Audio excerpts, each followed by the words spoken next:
Good afternoon, everyone. Welcome to the Center for Strategic and International Studies. My name is Heather Conley. I'm Senior Fellow and Director of the Europe Program here at CSIS, and I have a confession to make. I have been looking forward to this conversation for a very long time. Not only do we get to do the public unveiling here in Washington of a new CSIS report, Russian Soft Power in the 21st Century, but we also, I think, sort of have a public unveiling of a brand new ambassador here in Washington, and we could not be more delighted to welcome Ambassador Marina Kaljurand here to Washington. Guys, I have to do this. First female Estonian ambassador to Washington. We like it. We like it. And Marina, if I may be so American and informal, has been so gracious in helping us unveil this report. She and I told her, we had an opportunity to be at a dinner together last evening, and I told her she was heaven sent, because if there was one person that could help us understand the complexities, it is you, Marina. So this was perfect, and we could not be more grateful for you. But I'm going to save Marina for a little later. What I'd like to do with the time we have this afternoon is give you an overview of our new report. We released this report last month in Tallinn, actually, and to a briefing in the Foreign Ministry, which I think provoked a very interesting discussion within Estonia about the report. We then went to Brussels to brief the report, but I guess we could argue we'll save Washington, save the best for last, and this is the final series in the public briefings for our report. So you're going to have to, I'm going to have to beg your indulgence. I'm not going to spend a very long time on the overview of the report. It's very hard to give an encapsulating review of a 52-page report with a lot of statistical analysis. But I wanted to give you some of our takeaways, and then, as I said, let's immediately turn to Marina and a nice conversation. So I'm going to see how we do this here. Okay. So this project, actually, I had the privilege of ending the project. I didn't have the privilege of beginning the project. Dr. Sarah Mendelsohn, who was the director here of our wonderful Human Rights and Security Initiative, conceptualized this study. It was to look at, and using the Joe Nye definitional quantifying of what soft power is, we wanted to take a deep dive and look at if there was Russian soft power in Estonia, and to determine its efficacy, if you will. Was it having an impact, and specifically on the younger generation of both young Estonians in Estonia, young Russians in Estonia, and we really wanted to see that next generational element of that Russian soft power.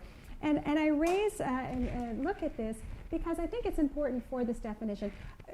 How we analyzed the Russian soft power was to look at the Russian compatriot policy. That was what the instrument we took to develop that. And I'm going to talk a bit about the compatriot policy and specifically how it functions in Estonia.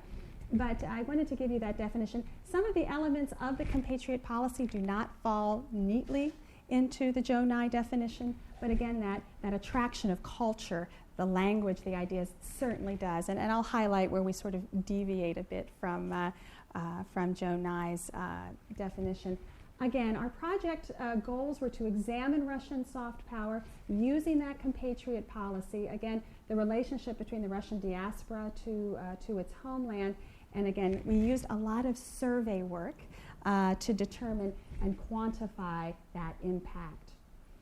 We really initiated a very comprehensive survey in 2009 and 2010. Again, this was under Dr. Mendelsohn's leadership, as well as the co-author of the report, Dr. Ted Gerber.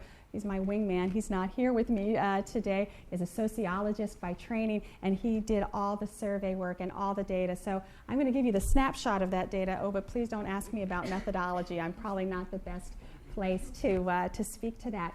But what I want to focus on is the size. 3,000 individuals were interviewed between the ages of 16 and 29. And again, those, approximately 1,000 young Estonians in Estonia, young Russians in Estonia, and then young Russians in Russia. So we got a nice bit of data. So let me begin a bit. For those of you who are quite familiar with Russian compatriot policy, please forgive me, but I want to do a brief overview. If you read the literature, there's an estimate of about 35 million compatriots of the Russian compatriot policy that live in 90 countries. Approximately half of that 35 million, however, reside in the Baltics and the other former Soviet states. So it's certainly a concentrated policy in the former Soviet space. It began in the early 1990s as a drive for citizenship and resettlement, the dual citizenship, not very successful, to be honest. And then in 1999, the Russian Federation adopted its state policy towards compatriots living abroad. It's a quite broad definition. It encompasses Russian Federation citizens that are living abroad.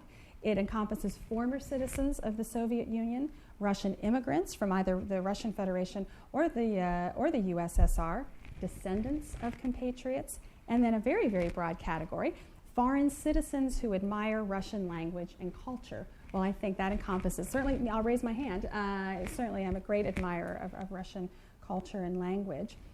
And then in 2010, the compatriot policy was updated once again to, I think, sort of solidifying it, institutionalizing it, that to be a compatriot, it was important to be certified by a respected civil society organization, or you had to be engaged in activities that promote compatriot policy.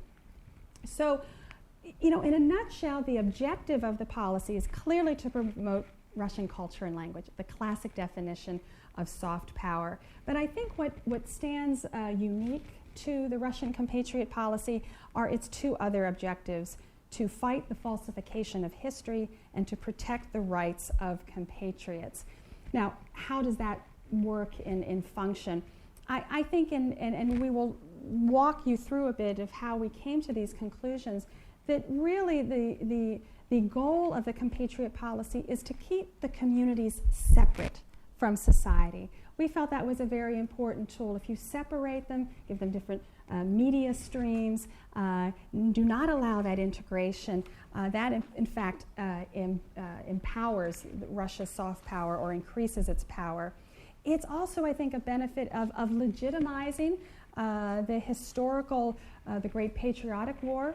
I think Russian soft power will confront, sometimes very dramatically, if it feels that narrative is being questioned, and this, of course, is at the intersection of the Baltic states, whether you are a liberator or an occupier, and that tension plays out continually. I think another benefit of the compatriot policy is to counter Western criticism of Russia's own internal human rights democracy situation. Interestingly, it quite often uses Western techniques to criticize, in this instance, Estonia's treatment of minorities, using a lot of international tools, OSCE, European Court of Justice, European Court of Human Rights, in a way to, I think, counterbalance criticisms that it receives from the West. So that's a very broad brush overview of the compatriot policy. So in our analytical work, we broke this down into 5 areas where we saw the greatest exertion of influence and Russian soft power: use of NGOs, media, political influence, legal action, and then the use of the Russian Orthodox Church. By far, the use of NGOs is the most potent element of Russian soft power, in my view. It's certainly their most extensive tool. Really through 2 vehicles, Ruski Dom, Russia House, and the Ruski Mir Foundation. Again, a broad network, a growing network, 50 centers.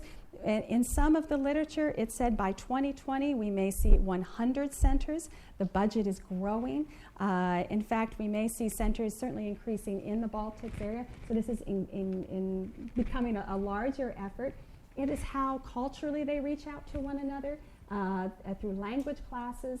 And the stated goal, again, is to popularize Russian language and culture. Again, the classic soft power tools. It is a very youth-focused agenda, looking at sporting camps, sporting events, summer camps, exchange programs. This is certainly a broad brush area. And I think it's quite interesting. In the recent Russian national security strategy, it noted that patriotic education is an element of Russian national security. So this is very, very important, patriotic education, this cultural and language experience. The media. In one interview, an Estonian official told us that, it's very hard to reach an audience when they're getting their information from different sources in a different language from a very separate media channel. We found up to 30 periodicals, 5 television stations, certainly a use of radio. This is a very powerful tool, again, supported by the NGO network, the Ruski Mir Foundation. We're seeing an increase in funding, broadcast advertisements, and again, a very youth-focused message, mixing very popular music with some commentary on history. And I think, again, it's a very attractive tool for the next generation. It's certainly growing in popularity. So again, a very effective tool of Russian soft power in our view, and its effectiveness in Estonia.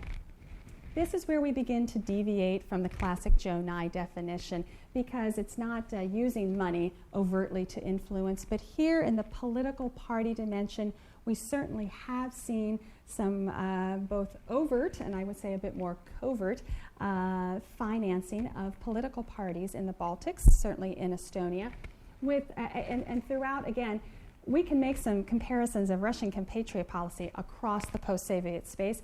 I think these 5 categories that I've outlined, in some countries they are stronger tools and in others, but certainly you see a uniformity of Russian soft power and its use in politically influencing.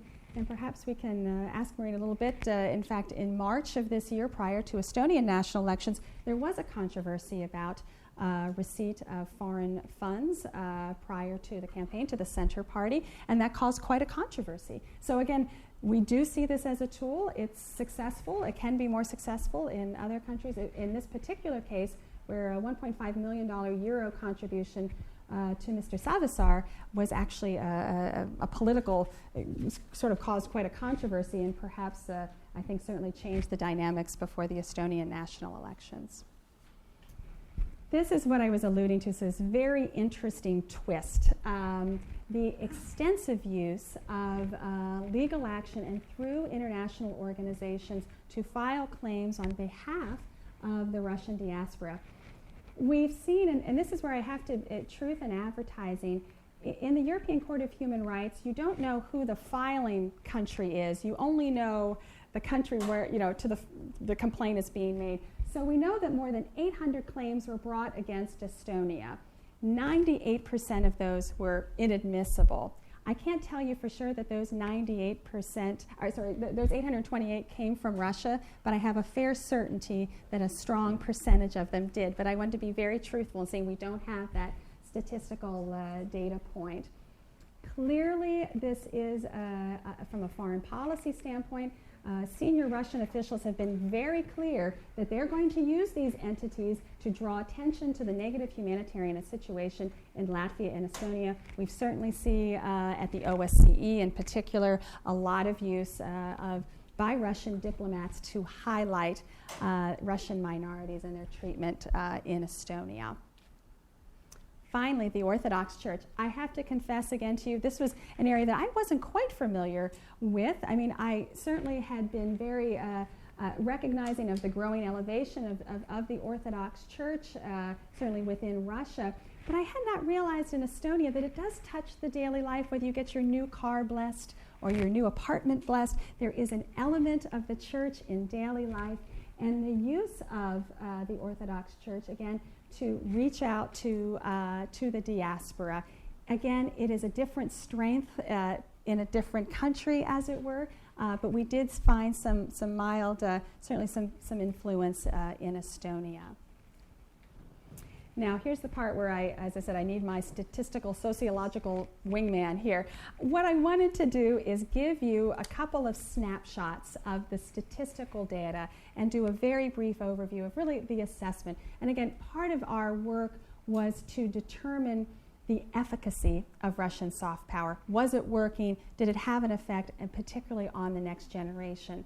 I think there was an assumption that some of these historical issues and tensions would dissipate with the passing of an older generation that would not have been so associated with that. I have to tell you, absolutely not. These have all passed to the next generation. So this is a problem that's not going to go away. If anything, it has already been transferred to the next generation. So again, let's remember the objectives of the Compatriot policy.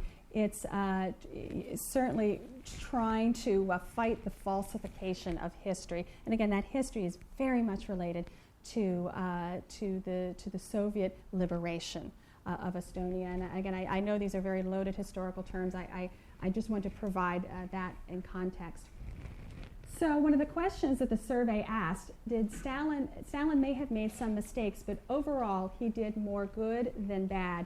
And I hope you can see the color key. The green is the cohort that we asked of young Russians in the Russian Federation. The blue bar represents young Russians in Estonia, and then the red bar is young Estonians in Estonia. You can see again the strongest, the most strongly agreed with that statement, 15% in the Russian Federation.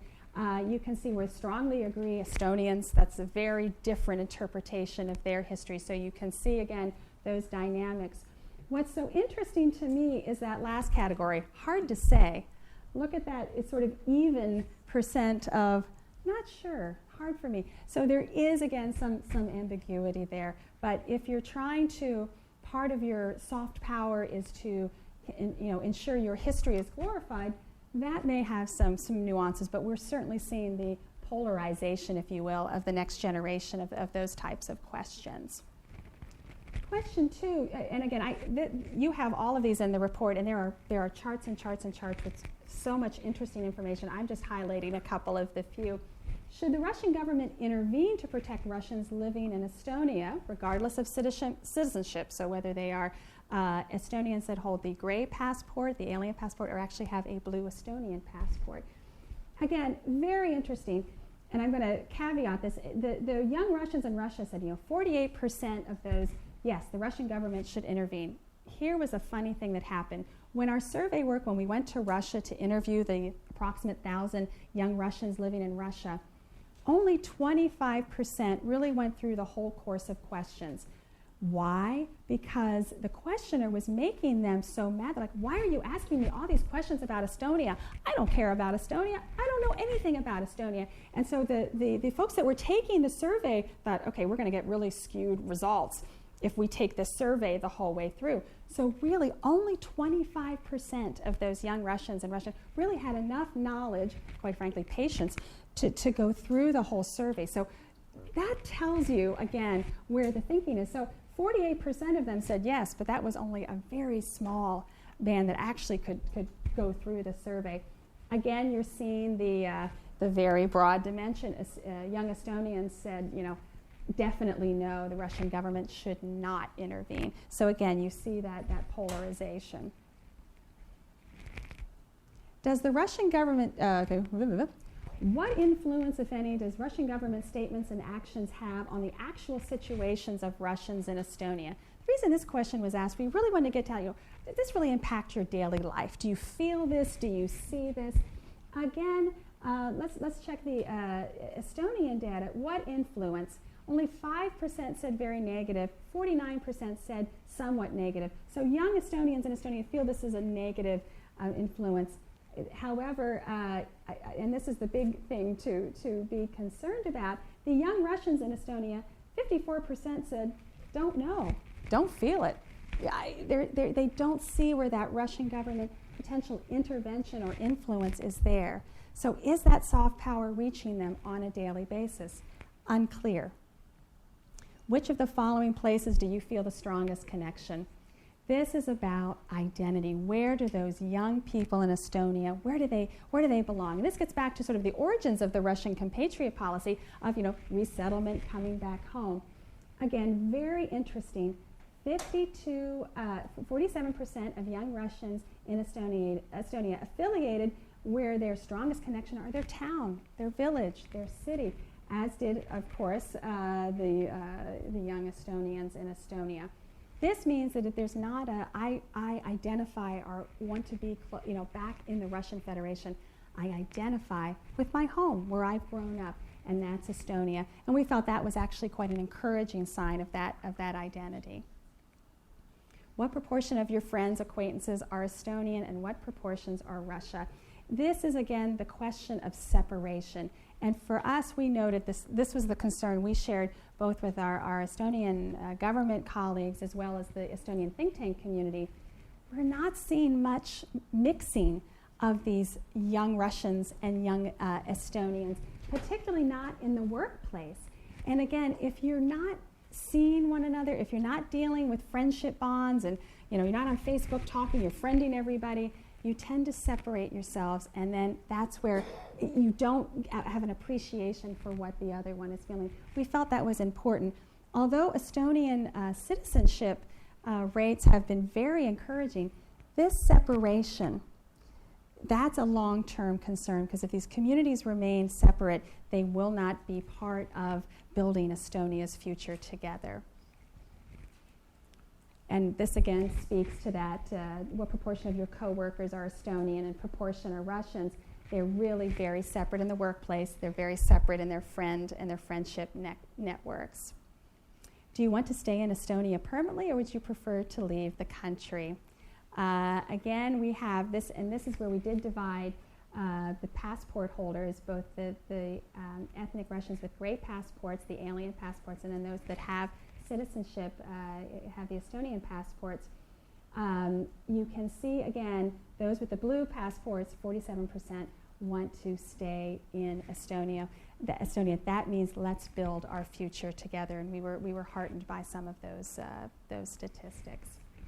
So the assessment of the efficacy of Russian soft power, it's a mixed picture. I think it's quite good in its dissemination. Its NGO network is very powerful and strong and growing. Its use of media, very powerful, very effective. We certainly had a sense through the whole survey work that the Russian-speaking population did have a better view of Russian policies. They actually had a better view of Russia economically than young Russians in Russia did. That was very interesting, so we think that media influence paid off. Again, though, a very small proportion of young Russians in Russia really had a knowledge base about Estonia. But as we saw, there's still deep, deep divisions historically on issues of World War II. That has now simply passed to the next generation.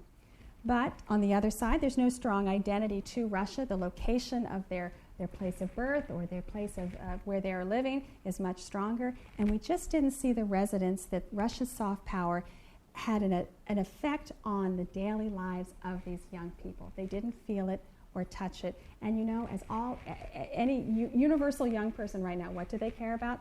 Graduating, finding that job. That's what's important. It's the economy. And we certainly did not see where Russian, either through the foundation network, that was not having an impact on their lives economically. So we had, this was, I have to tell you, a fabulous project, fascinating for me. I learned a lot, but now we're going to turn to finding out more about Russian soft power in the 21st century. And with that, I'm going to scoot over here, and we're going to sort of do CSIS The View. We're going to do the interview here. Is the time to switch on? Time to switch you on. Now, let me introduce you before we start here. Marina began, before the independence of Estonia, she taught law at the Tallinn Economic Technical School, and then when her country gained independence. Even a little before that. And even a little before that. She joined the Foreign Service. She raised her hand and said, I want to be part of this, and joined the Estonian Foreign Service in the Press and Information Department. We have a Fulbrighter here. She, on a Fulbright scholarship, earned her master's degree in international law and diplomacy from Tufts University. And then continued her education, and then returned to the Foreign Ministry in the Office of International Treaties. The lawyer returned and was instrumental in working on the legal documents to the withdrawal of Russian troops from Estonia. After serving some brief stints in Helsinki in the foreign minister, she returned back to the legal department, where she was the executive director and then ultimately became Undersecretary for Legal and Consular Affairs 2001 and 2005.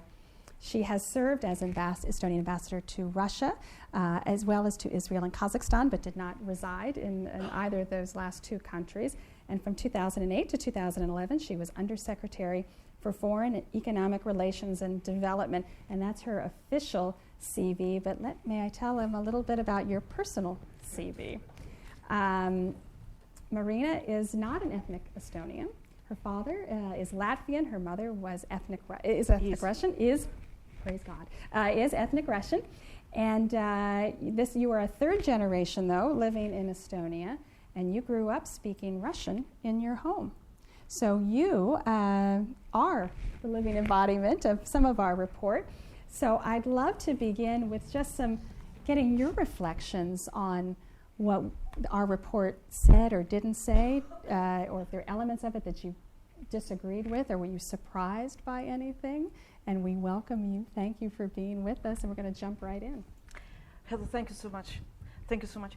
I'm not part of the report. I'm not 29 anymore. You're 29 in your mind. We're all 29 in our minds. But thank you very much for having me here. It's an honor and privilege. It's my first meeting in the premises of CSIS. I've been in DC only for 2 months. I'm really new in the city, but I hope that we'll continue our perfect cooperation. Yes, thank you. And Heather, I would like to thank you personally and also your staff and your other co-authors, Theodor Gerber, Lucy Moore, Yes. and Michaela David. And Michaela is here somewhere. There Michaela she is here Yes. for conducting the survey and for writing the report. As much as I know, that's not the first time you're dealing with Russian soft power. You had a very good seminar a year ago, which was chaired by Janusz Bugajski. Yes. Yes. And which was dealing with Russian soft power in Baltics, Ukraine, Moldova, and Georgia. But this one, targeted specifically at Russian soft power in Estonia, is extremely interesting. You did a great job. 3,000 persons were interviewed. Among them, 16, those who are 16 today, they were born in independent Estonia. Those who are 29 were born in Soviet Estonia, but it was part of their childhood. I don't know how much do they remember about that. My daughter is 25, she doesn't remember anything. My son is 19, he's the child of independent Estonia. So it was very interesting to see the age group, not only those who were born after Estonia regained independence, but also those who were born during the Soviet times. You see, I did a very thorough work with the report. I think I can publish my own report now. The response will be forthcoming. But I will start with maybe some remarks, and then we can continue. That would be perfect.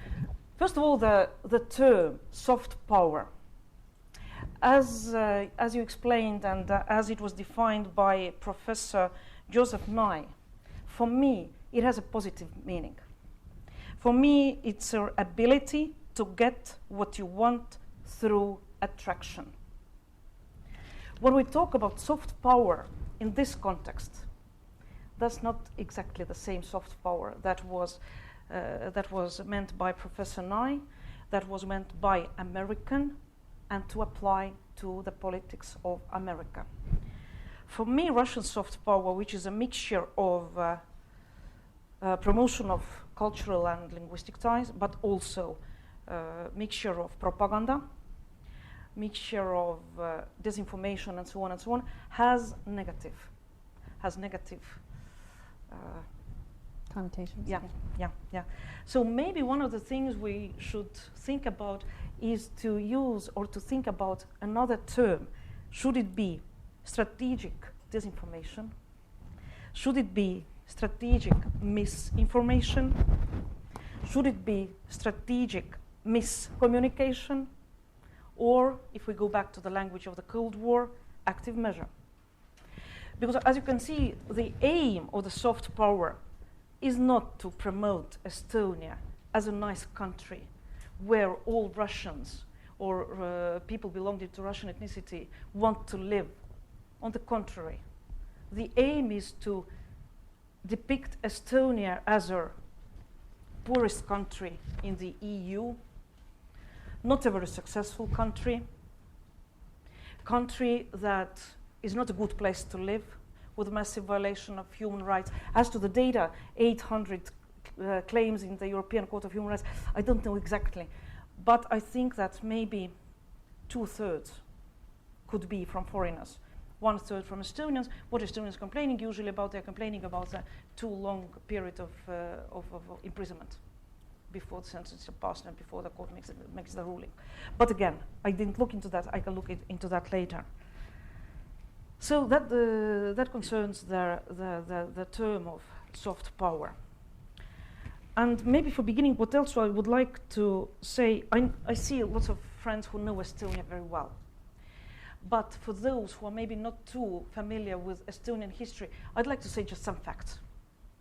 We regained our independence in 91, yeah? Which means that we reinforced the laws we had before the Second World War, including citizenship law. Before the Second World War, the population of Estonia, nearly 90% were ethnic Estonians. What we saw in 91 was that the percentage of ethnic Estonians had fallen to 67, which means that during the 50 years of Soviet time, whether I use the term of occupation or not is not important here, but during the Soviet years, there was a very massive trend of bringing, I'll use the term Soviets, to Estonia, using the pretext of turning Estonia into successful USSR republic, the pretext of bringing that agrarian province into an industrial republic, and so on and so on. And I think that those people who came, they believed it. Although today, if we look just at the facts, before the Second World War, Finland and Estonia were like twins. We had the same level of industrial development and level of development. And now let's see where we were in 91. Where was Finland? Where was Estonia? And I'm not going to comment more about that. Whether the 50 years of Soviet era were good or bad for Estonia. Definitely not good. So 91, the percentage of non-Estonians in Estonia was 32.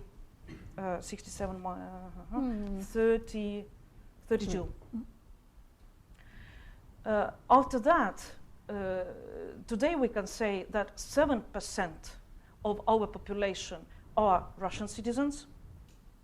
7% of our population have not determined their citizenship yet. Is it bad or good? Of course we're not completely happy with that. Of course we would like to see each and every person living in our country being citizen of one or another country. Of course we're striving at that. But you just can't take the citizenship and put it on somebody. It's a two-way movement. There have to be options provided by the government, and there has to be interest from the other side. What we see today is the diminishing interest. In some cases, even lack of interest to acquire Estonian citizenship. Why? If you look at the conditions, or if you look at the rights in Estonia, the only difference between Estonian citizens and non-citizens is in political rights. And to be more precise, only in the right to participate in parliamentary elections. In local elections, everybody who resides legally in Estonia can participate, which is not very typical in Europe. So I think that we're doing very well in that sense. Social rights, no difference, whether you're a citizen or not. Social benefits, no difference. Right to education, no difference. And I can continue. So we have to find something that makes Estonian citizenship still attractive for those who haven't determined yet. Does Russia help us? Not really.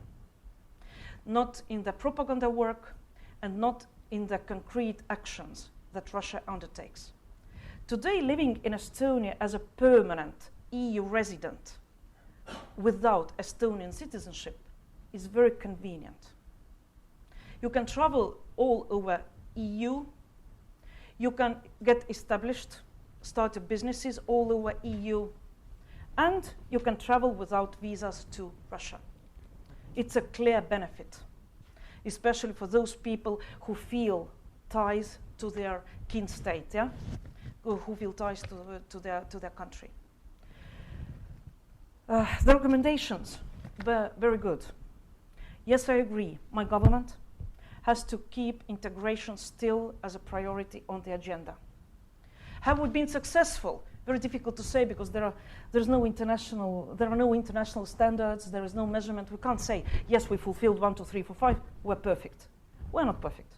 But I think that taking into account all the facts, we are doing pretty well. Do we have to teach Estonian language as was recommended? Yes, we have. Yes, we have. Do we have to do it to adults as well as to children? Yes, but the programs are already going on.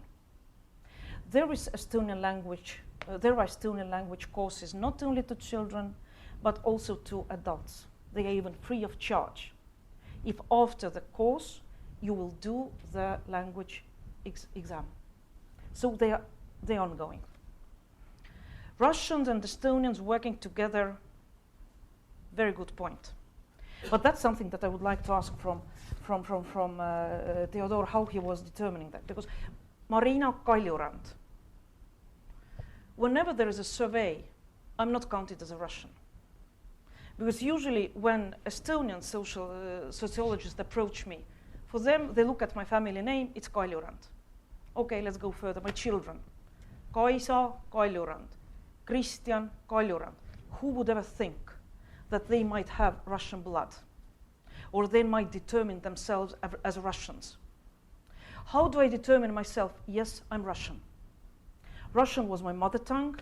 My mother is still alive. We still communicate with her in Russian, although she's an Estonian citizen, she's perfect in Estonian, but it was very clear for her that her daughter, being Russian, has to honor the culture, the Russian culture, as well as the culture and the language of the country where we live. That's why I was brought up bilingual. Did I lose anything? I don't think so. Did I win? Yes. I love Russian culture. I love Russian literature. And I can read Pushkin in Russian. And that's a huge advantage. And the final thing, yeah? I have so many things to say. Go. I'm sorry. I'm not stopping you. No, but you're supposed to ask and I'm supposed to answer. That's all right. But there are some more things to say. Where I would like also you to understand the distinction. It's Russians or Russian speakers in Estonia and Soviets. It's a very big difference. My mother, Russian, she had 4 classes of education. She didn't go to the university. I'm the first generation in my family going to the university. I was born in '62, deep Soviet times. Nobody was talking about regaining independence as we started to talk in the 80s, or as we were hoping in the 40s. But for her, it was very clear. Living in a country, you have to honor language, culture of that country. Clear, no questions about that. What about my other relatives? There was a clear division. There were those who acted like my mother, and there were those who went only to Russian schools, who didn't learn Estonian language, and for whom I think what happened to Estonia in '91 was a geopolitical catastrophe. There were those who still thought that Estonia will return back being the Republic of the USSR, and they didn't see any sense in learning the language of the country.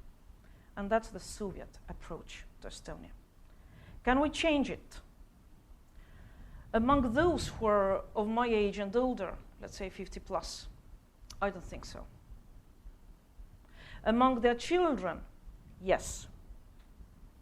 All my relatives who didn't speak Estonia 20 years ago are speaking now. All of the children are speaking Estonian. Their grandchildren are brought up bilingual. I don't want to say that they are turned into Estonians. I don't think I'm assimilated. I think I'm perfectly integrated because I know my roots. And that's the difference. So whenever you talk about Russians, I feel hurt, because it's also me you're talking about. But I would like to just make the distinction between Russians, Russian-speaking, and Soviets living in Estonia, if there are any left, maybe a little. Okay, I'll stop here. No, oh, we're not going to stop yet. We've got some more things to talk about. I wanted to just pull back for a moment. When we briefed the report in Tallinn, and I was prepared for, whoa, we're going to hear a lot, because we did make some recommendations and to have the government rethink. What surprised me, quite frankly, is that the feedback we got was there was criticism of the citizenship policy simply because it was a lot of money, but they didn't feel that those communities had truly integrated, raising the concerns, and obviously this is very sensitive about the transition of Russian language to Estonian in high schools and the teacher certification and things like that, that they felt that perhaps the government needs to take a fresh look at how to, as you said, sort of re-motivate if there's interest in doing that. Was that a fair criticism? I was surprised because I thought there would be more support for government policies, but there was actually some concern. And our report evidently sparked a debate because it's hard for people to look critically at their own citizenship policies. I think it proves we're a democratic country and people are not afraid of criticizing government.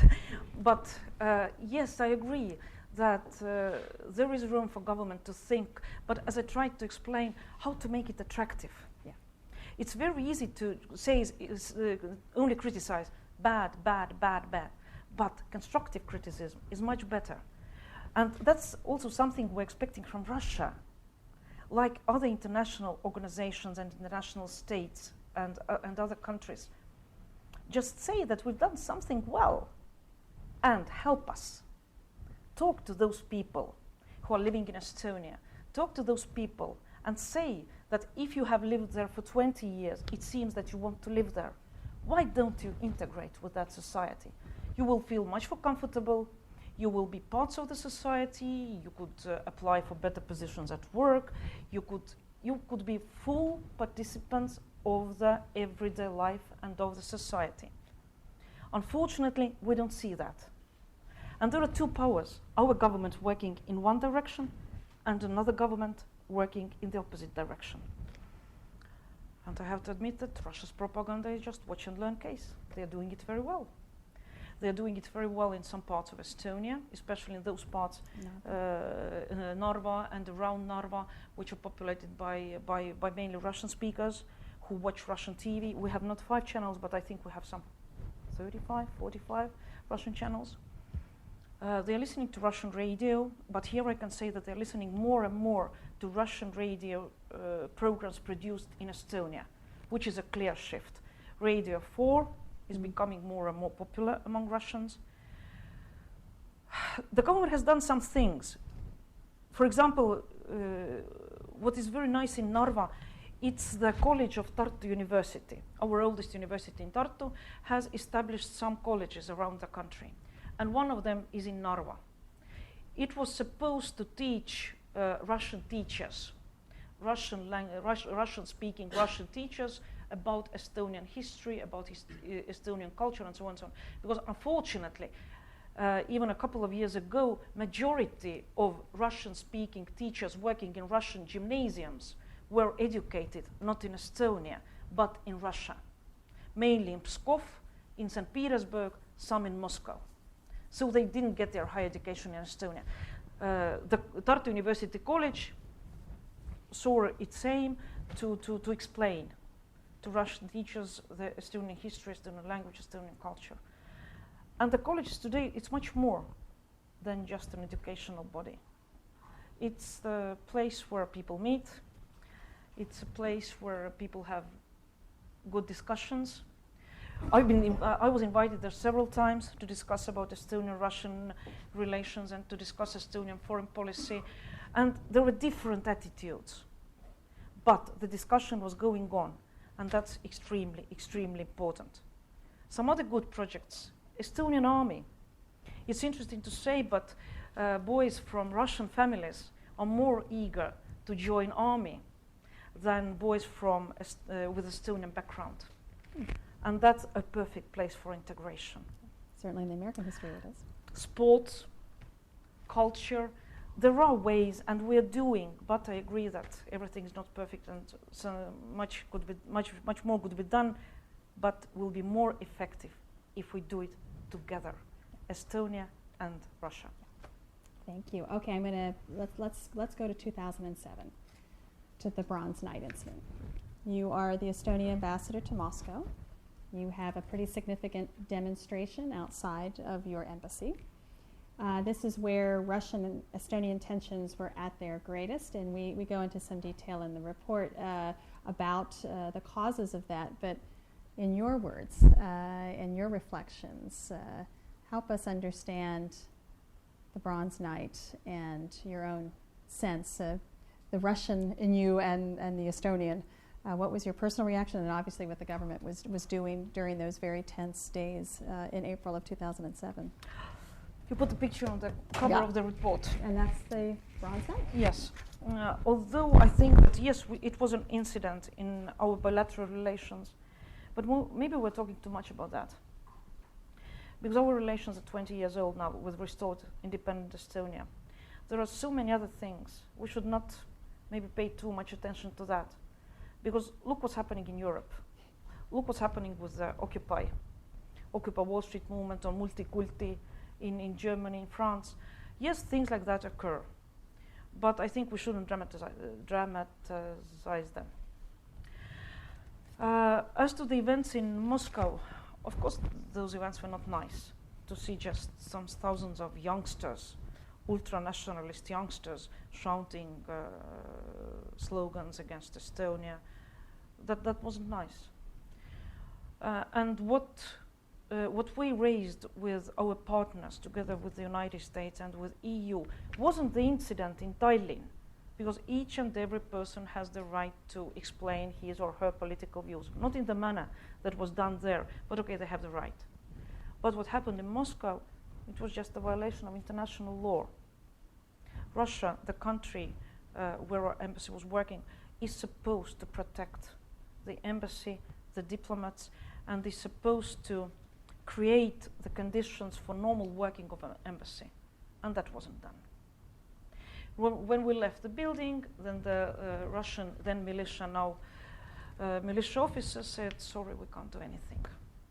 We have received instructions to stay aside.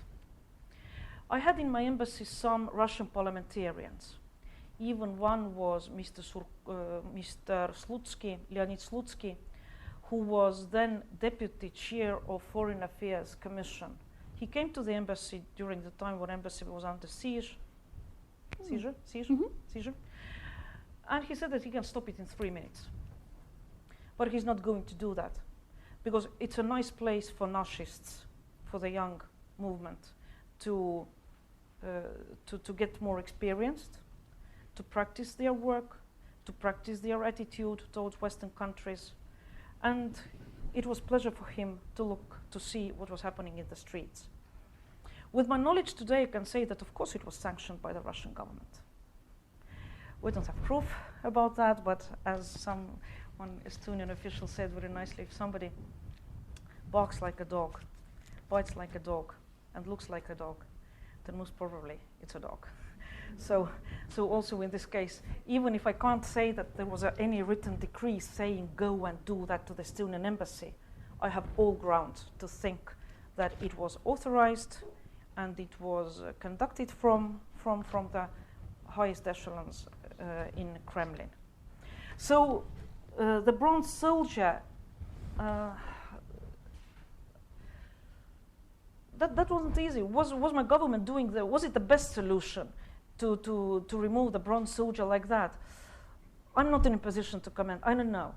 But I can say that my government took the best decision it could under those circumstances. Before removal, we were consulting with the Russian side. Why not to do it together? The soldier wasn't in the right place. It was in the center of Tallinn. We've been there. It's a trolleybus station. It's not a nice place. dead people, dead soldiers, have to find their final resting place in cemeteries, So the soldier was the soldier and the remains of the Soviet soldiers were taken to a military cemetery a couple of kilometers from this place. Was it a bad place? No, it wasn't. If you mentioned the Russian Orthodox Church, I can say that parents of the then head of Russian Orthodox Church, Alexius II, Patriarch of Moscow and Russia, were buried on that cemetery. Whenever Patriarch visited Tallinn, he went to that cemetery. It was a saint place to him. When I met him last, before leaving Russia in the summer of 2008, he was saying that he would like to come to Estonia, he would like to go to the cemetery, and he would like to pay his respect to his parents and to the bronze soldier, the statue and the remains that were removed there. He couldn't. He died later that year. Unfortunately, he couldn't come later to Estonia. But it wasn't a bad place. When we discussed it with Russian officials, at some point we were pretty close of doing it together, with honors, with banners, with all military honors, with the participation of Estonian Church, Russian Orthodox Church, other churches if necessary, because we didn't know who were the soldiers buried there. Russian state didn't want to do it with us. So that was the situation when the decision was made. And Heather, one more thing, you mentioned Russian Orthodox Church. As I was saying some words about Alexius II, who was the highest Russian Orthodox Church person in Russia. He was born in Estonia. He was born in a, as we call it, Baltic German family. Yeah? He was speaking at home Russian and German. Of course, he was fluent in Estonian. When I, as an Estonian ambassador, at some point being ambassador of a fascist country, met him at the official receptions, either at his place or in other places in the city, we always spoke in Estonian. The first sentences. Tere tulemast, proua suursaadik. Tere tulemast, teie pühadus. Of course, then we switched either to Russian or either to English, because there were other people around us and it wasn't polite. But he made it very clear. That's Estonian ambassador. I'm talking to her in Estonian. That's the language of the country where I was born. When we met in his private residences, we were always speaking only Estonian, although we were both laughing, two Russians in Moscow speaking Estonian. But that was true. And his Estonian was good. It was like the Estonian that was spoken by those people who returned back from Siberia. They kept the Estonian language of the time when they left the country. So for us, Alexius II, the Patriarch, I think he was a secret weapon. He was a real friend of Estonia.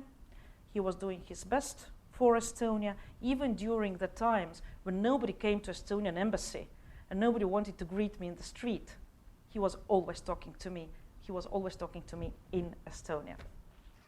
So you see, even the Russian Orthodox Church might have different roles depending very much on the personality who's at the head of the church. Fascinating. Tell me, give me the state of Estonian relations, official relations today. Certainly we sense it took a while to officially come back after 2007. It was one official sort of said it was sort of like being in the deep freeze for a while, but we started to see the culture minister coming, some of those official visits. Give us the state of play right now of where Estonian-Russian relations are. I will just talk about different sectors, because when I was, well, if I ask you, the first word that comes to your mind, Estonian-Russian relations, what would you say? Just the first word that comes to your mind. Say something. Bad. Not very good. Okay. Nobody. That's it. And now I'll try to say that they are good. Our political relations are not the best, agree.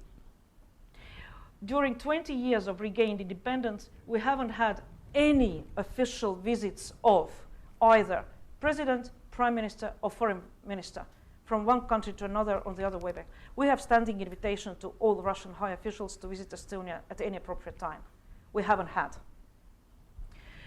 Our VIPs have met at several multi-forums, in the United Nations, at the meeting of the OSCE, at the meetings, at other meetings. Yes, they have, but no official visits. That's not good. But politicians are doing it ex officio, yeah? So as soon as the political relations change and you tell politicians to become friends, they will be friends immediately. It's more important what are people feeling. And when we come to the level of ordinary people, then again, statistics shows that more and more Russian tourists are coming to Estonia. More and more Russians are buying property in Estonia. More and more Russians are again rediscovering Estonia they knew before 20 years ago, and are introducing Estonia to their children who don't know about Estonia anything. More and more, we're happy with that. Russians are very good tourists. And I think each and every country is really happy to have them as tourists.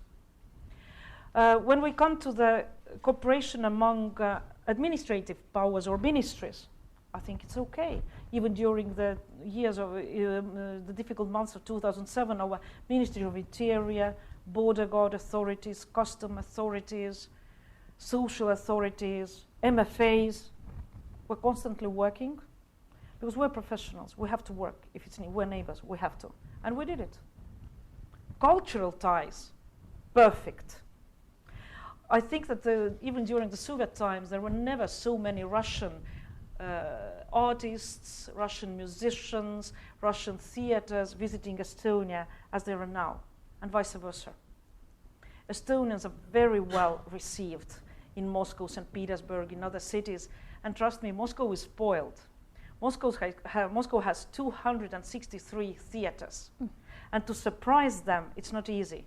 But our cultural people still can do that. They are very well received. Economic ties. Russia is our trade partner number 4. If you look at Estonian trade, then 80% is done with the EU, 10% is done with Russia, 10% with third countries. Are we satisfied with the 10%? Okay, maybe it might be 11, 12, 13, but not much higher, because not a country wants to have trade too much with another specific country. You want to put the eggs into different baskets, because it's risky. Even during 2007, when we had a significant drop in transit through Estonia, and Russian officials were inviting Russian people not to buy Estonian candies and not to buy Estonian milk products, Russian people were still buying them because they know the quality, and our trade was going up even in 2007. So our trade has been going up since 2004 constantly. Now, if we put everything together, then I would say that the political relations are important, but not as important as all the other sectors. Because you can't tell people to be friends on Monday, but you can tell politicians to be friends on Monday, and they will be, if it's the political will. Well, now I'm going to let you in the conversation. I'm having too much fun up here. We have about 25 minutes or so of good conversation, and you have a phenomenal interviewee here. So if you'd like to ask a question, just please raise your hand. We have mics, and if you could identify yourself, please, and your affiliation, and you can ask a question. You can also ask a question about our report. I'll do my best, but yes. She's so much more interesting than I am. So, and I'm going to chuck around here. Does anyone have any questions? You can let me have all this fun. You know, if you keep, Ambassador Smith, Matt, the mic up here.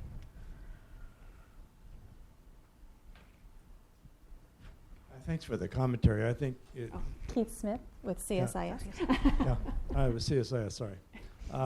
I was in Estonia at the time the withdrawal took place of Russian troops, Russian officers, and helped negotiate, in fact, with the Russian embassy and the Russian officer corps. And one of the things that I discovered then was that the Russian government didn't really care what happened to the officers, but of course we had to help the officers more than the Russian embassy would. I could never get the Russian ambassador to cooperate with us on meetings. I'm going back to some issues. One is the kind of the report, the question of, I remember in 1992, 93, 94, 94, 95 in Estonia, the relationship between ethnic Russians and ethnic Estonians seemed to me to be quite good, considering all that had happened in the past 50 years. Very good. I mean, there wasn't any hostility. I didn't see anybody. There were no violent acts against ethnic Russians, and I think that says something. And I even saw cases myself where if the same thing had happened in Moscow by Estonians, somebody would have died. But things that happened in Tallinn by ethnic Russians were just dismissed by Estonians and let it go. But the question of, is there more of a nationalistic feeling among this young generation of Russians than there are in their parents?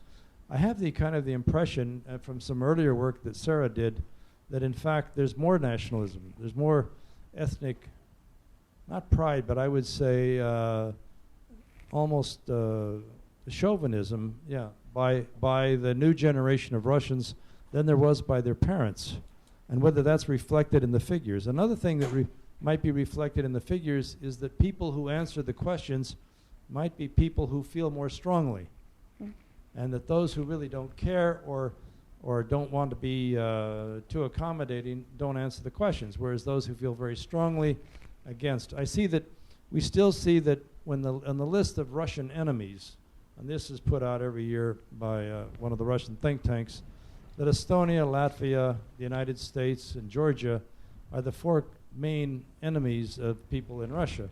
Now, I know that back in 1994-95, when I was in Estonia, you were number 1. You were number 1, and then Latvia was number 2. Now we've joined the list. But I just wonder how much also, and the last question has to do with television and the influence of television. I noticed that Russia today, RT is all over Europe and in the United States, but I see that it's become much more subtle, and I noticed that even in Poland, I go to Poland a lot, that in Poland RT has replaced CNN in many towns because it's free. They pay for CNN. So when we had some young Estonians, Latvians, and Lithuanians here a couple of years ago, and they said their studies showed that ethnic Estonians, Latvians, and Lithuanians, not Lithuanians, but Estonians and Latvians, ethnic Estonians and Latvians were watching more Russian television than they were their own television. Is that the case, do you think, or do you think that's exaggerated? And what influence is that having on these numbers? Well, triple header, Keith. So sort of comments. Lots of questions. on the Soviet troop withdrawal.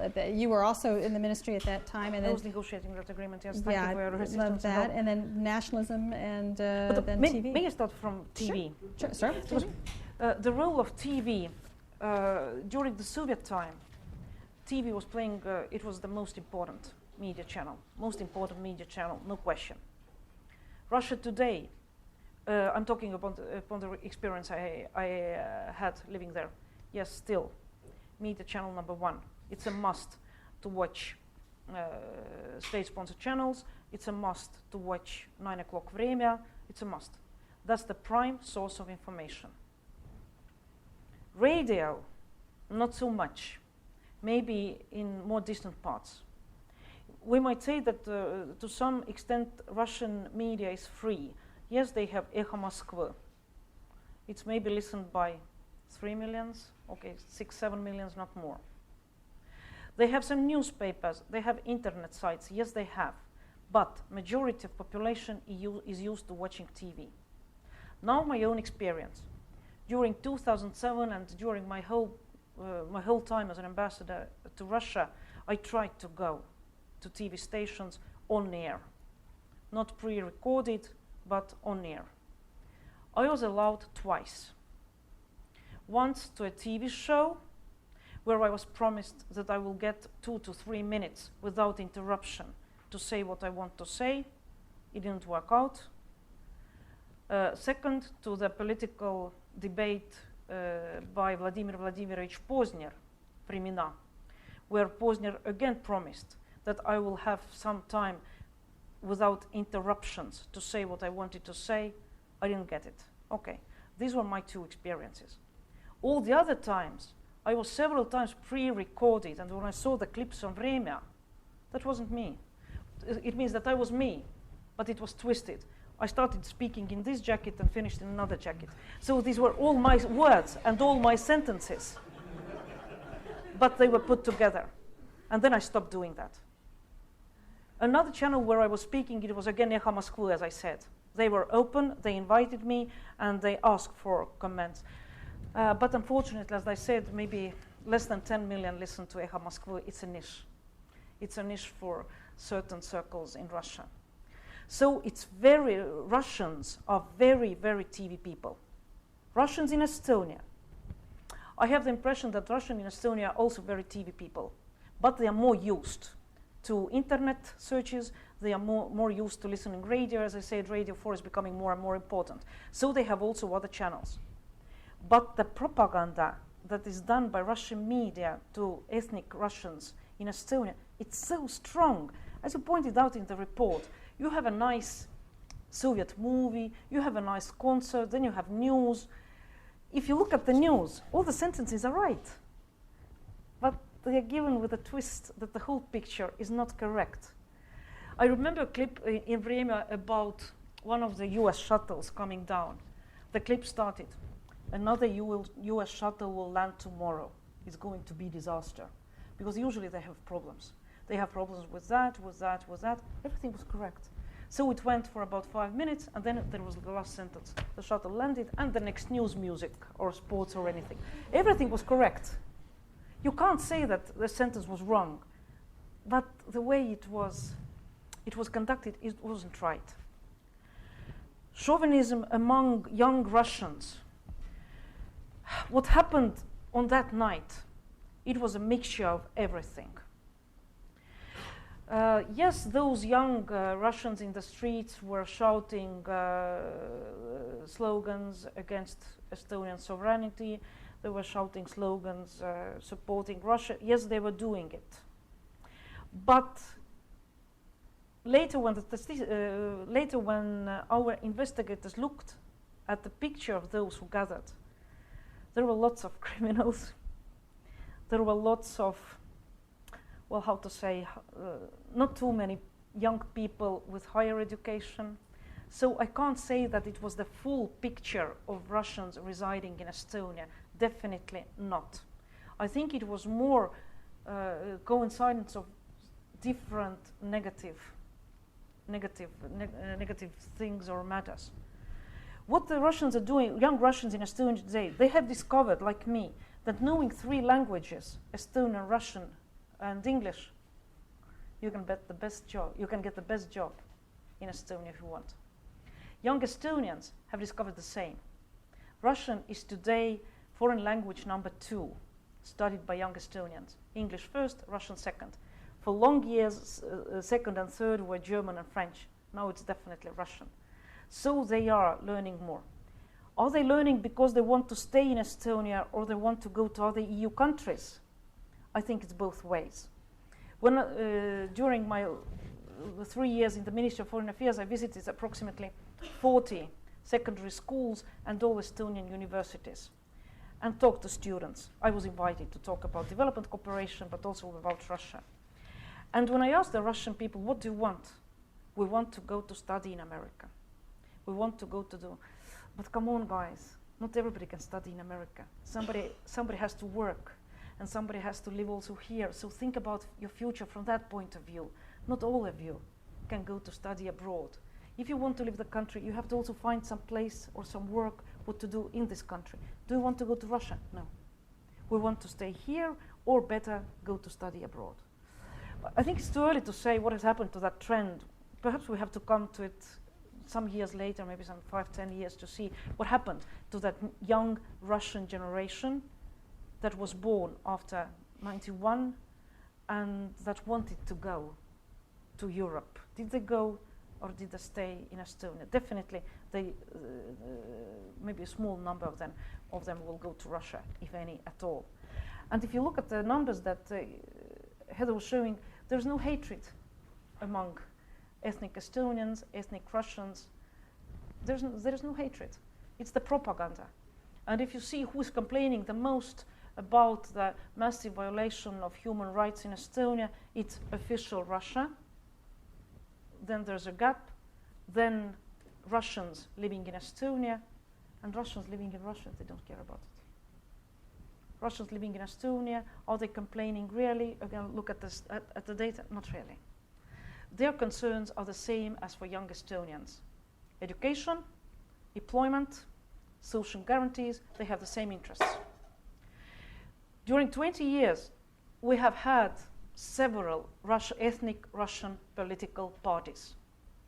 None of them has been enough popular among the population to get a vote or a seat in parliament. None. Which means that the interests of population are not divided by their ethnicity. Yes, we can say that Central Party is more popular among Russians than among Estonians, but it's not a Russian party. It's multi-ethnic party. So maybe that's the question, that the division does not go so much by ethnic. Are the trends getting better or getting worse among the young? My personal view is that they're getting better. My personal view is that they're getting better. Because if I look at my children, they're without complexes like we are. They're completely different. They travel to Russia, they travel to the United States. When they travel to Russia, when we were exchanging groups, when I was ambassador in Moscow, we were exchanging groups of students, group of children. We always ask the Russian kids who are going to Estonia to come to the embassy so that we can explain what is the country about. For them, it was difficult to understand that the whole Estonia was 1/10 of Moscow, so that the whole population of the Baltics was smaller than Moscow. So we tried to explain.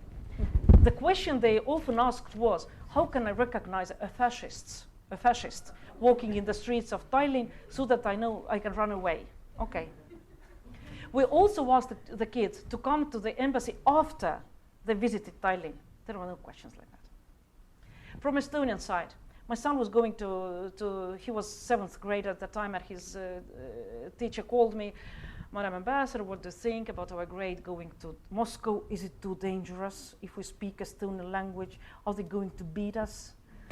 Okay, if you can go with the children to the zoo in Riga, and if you can go with the children to a zoo in Helsinki, then you can come to zoo in Moscow. No difference. It depends so much on your children. How do they behave? If they are bad guys, they will get beaten everywhere, anywhere. And what was the result after that? After they went back, they were calling us and saying, but they are very much like we are. They wear the same jeans, they listen to the same music, they have the same shops in the street. So I think that they don't have the problems, but it's very much in our hands. What do we tell at home? If we continue saying that Estonians are nationalists and Russians are Soviets, then of course it's more complicated. It very much depends on that, what we tell them at home. My children are free of complexes, trust me. Any other questions? Yes, sir, please tell them, just get the mic there. Okay, hello, my name is Heather Conley and I'm from Russian Embassy. Okay. I have one remark. Actually, I find some statistical data from this report very interesting, I think useful. And of course, some of the conclusions about how to integrate the Russians or Russian-speaking people into Estonian society, or how to teach Russian history or history in unbiased way. It's also, I think, very useful recommendations. I wanted to ask, actually, and I want to thank Ambassador for very warm words about our former patriarch, and his role in getting Estonia and Russia together. I think it was a very great job done by him. But I wanted to ask about the words, the comments made by Ms. Conley at the beginning, that the official goal of Russian compatriot policy is to keep Russians in Estonia separated. Actually, I don't find I can't support this thing, and I think if you study carefully all the comments by Russian officials from our Ministry of Foreign Affairs, we can say that we urge our partners in Estonia to solve the problem of citizenship. So it's not our goal to keep these people separated. Thanks. Thank you very much. Some of the recommendations, and it absolutely pulls from your comments, young people, regardless of where they are, have a lot in common. And where we found the deepest divisions was the historical understandings. And again, that has been passed generation. You listen to your mom and dad and how their interpretation, their political views, their historical views, that we found one way. And again, we were not really speaking of official policy, but how do you get to that where they're working together, they're at the coffee shops together, they're having a dialogue and understanding their similarities and talking through their differences. And we thought one idea would be on historical curriculum, having a discussion of the different points of view and how they understood their history. Some very interesting projects I know within the Russian human rights community. They do this, memorial and things like that. How the family, what has happened to them in the past, and to do a little family research, and then to present that to each communities, and just to have a discussion. It's just building awareness of the differences, but also of the similarities. And I think that's the type of innovation, in addition to official policy, that would be really important. Your comment on the separation of policy, it came from our analysis, again, through if you receive your information from a separate source and you're not getting different sources of information, if your communities, and let's take Narva for example, if you don't have any ethnic Estonians in your workplace, if you're getting news from a different place, if culturally you're going to go to the Ruski Dom Center, and that's where you're meeting your friends, you're in your own community. And to your point of multiculti and things like that, that's an assimilation issue.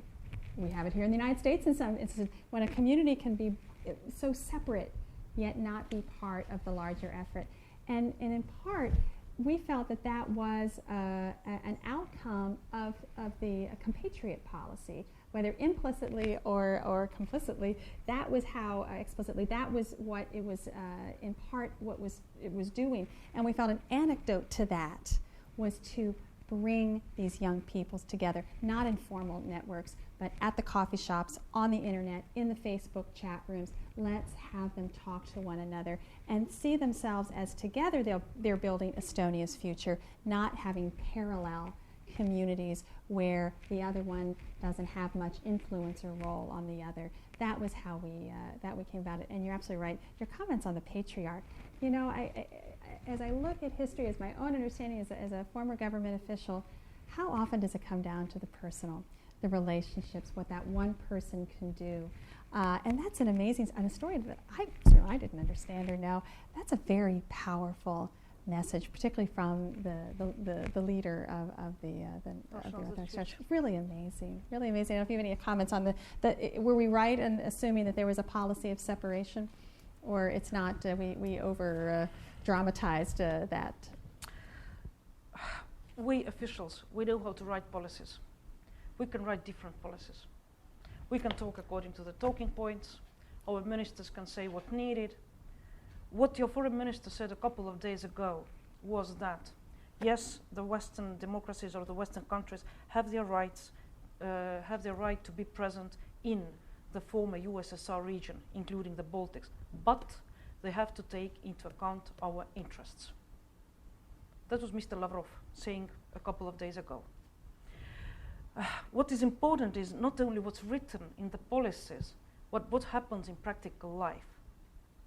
If Mr. Lavrov would come to Tallinn for official visit, have a meeting with Russians living in Estonia and talk to them, and encourage them to apply for Estonian citizenship, encourage them learn Estonian language, that's something that would make a difference. As long as the different policies and strategies are put on the websites, it doesn't change anything. And as to the Estonian language, have you met the present ambassador of Moldova in DC? Mm-hmm. If you haven't, he's a young guy. I met him a couple of days ago. He was a journalist in Estonia at the beginning of 90s, end of 80s. He was in Estonia for 6 months, and he learned the language. Journalist in 6 months. So there are no excuses that people can't learn it in 20 years. And we can write strategies, we can write policies, but we need human touch. And I talked about with your parliamentarians. Why don't you come? Why don't you say Estonia is doing bad things, 1, 2, 3, but give us credit for the things that we're doing well. The only time when Putin gave credit to Estonia, it was, I think, 2009, during the gas dispute with Ukraine, when he said that, look at Estonia. They've been paying market price for 20 years and are not complaining. That's the only thing I found. because as I said, we're not perfect. There are things we can do much better, but a little encouragement from your side and we'll be doing much better. I don't know how to come after that. That was great. Are there any questions or other comments? Yes, sir, please. Hold on. We'll get a microphone to you. Hold on. And we will make you our very last question. Just a comment. I'm Dick Murphy. I'm a senior associate at CSIS. I don't think this has anything to do with your government. But to me, a great example of Estonian soft power is the movie The Singing Revolution, and how that has been marketed everywhere. I get constant emails from the producers of that film telling me when and where it's going to be performed and all of that. And the movie, of course, was dynamite. It was fantastic. And I think it was a lot of people learned about Estonia through that movie. Thank you. And it was on WHUT a couple of weeks ago, Sunday or Saturday prime time. But if anybody hasn't seen, we have copies at the embassy. Please send me an email. And they're also on internet, which means that you can download it also from internet. Yes, I encourage everybody to see the movie. Maybe it's a documentary, maybe it's too primitive, but it's very human. And it was done by Americans, Estonian Americans. It wasn't done by Estonians, and it makes it even more important. Well, thank you for ending on that note. Let me thank you, Marina. You are a 5-star. You're fantastic. Thank you so much for being with us and for sharing. We sometimes have the opportunity to interview ambassadors, and they stick to their talking points. You provided us with insights that... So if I get fired? Yeah, no, you won't get fired. We're not going to allow her to get fired. No, you won't get fired. But you have provided us with great insights. You've helped our research. You've helped us understand this complex but important relationship. I want to thank all of you for spending your valuable time with us today. This was a terrific, as I said, this was the grand finale. We saved the best for last in rolling out this report, and I couldn't have asked for a better friend to help us do that. I have some wonderful colleagues to thank as well. Mihaela David, who was a contributing author to this report. Mihaela is an incredible intern in our program, and she's the future, and she's spectacular. Lucy Moore, who's now gone on to graduate school, is also helpful to this report, and my staff, Terry Tolan and Tara Dikpati. Thank you all so very much for helping us, and I hope we do more of this, and I hope you'll come back to CSIS. And again, thank you all very much. There's copies of the report, and I think we all better watch The Singing Revolution. So thank you all very much. Thank you so much. Thank you.